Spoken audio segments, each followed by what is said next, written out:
fancy designs.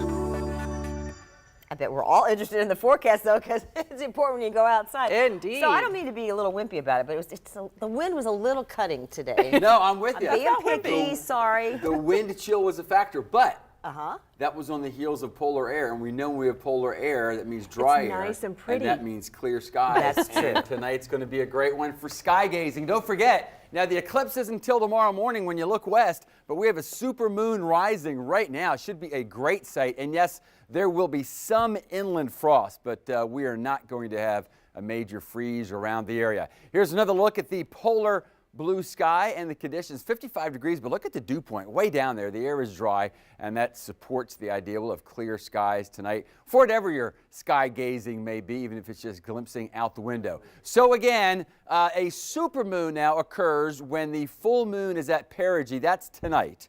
And then tomorrow, it's called the blue moon by some, because it's the second full moon in a month, although some say it's not really a full moon unless you have 4 full moons in a season.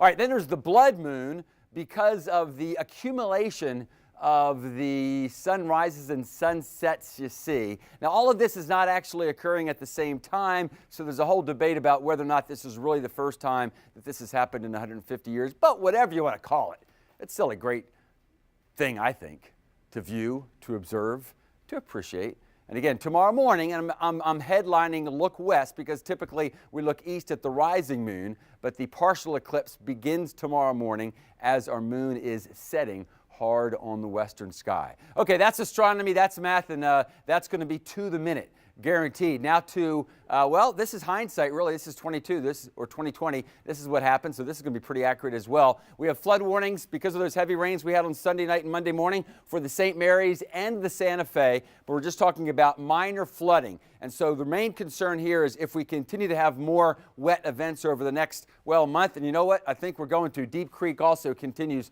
just out of its banks. But we're going to be dry tonight with clear skies, officially looking for 35, 32 on the far west side. So far western Duval, you'll have some patchy frost, more like 40 degrees along the river and the beaches. Elsewhere around the First Coast, on the islands, St. Augustine 40, but southwest and west of Duval, briefly cold enough for some frost to form. For the islands northeast, also 38 degrees. And for those of you up around Waycross, again, briefly cold enough for some frost. Lots of sun tomorrow, but as the day goes on, winds will become more northeasterly, and we'll begin to see a few clouds coming ashore, and thus I'm going with the term mostly sunny. But we will begin to moderate because that wind chill we had today that Jessica and Jeannie were talking about won't be nearly as strong tomorrow, and thus we're going to see temperatures make it up to 60, and it's going to feel even warmer than that, I think, compared to the chill we had. But all the small craft flags no longer flying, wind still up, going to be bumpy out there as those northeasterly winds will only slowly diminish. So maybe already making plans for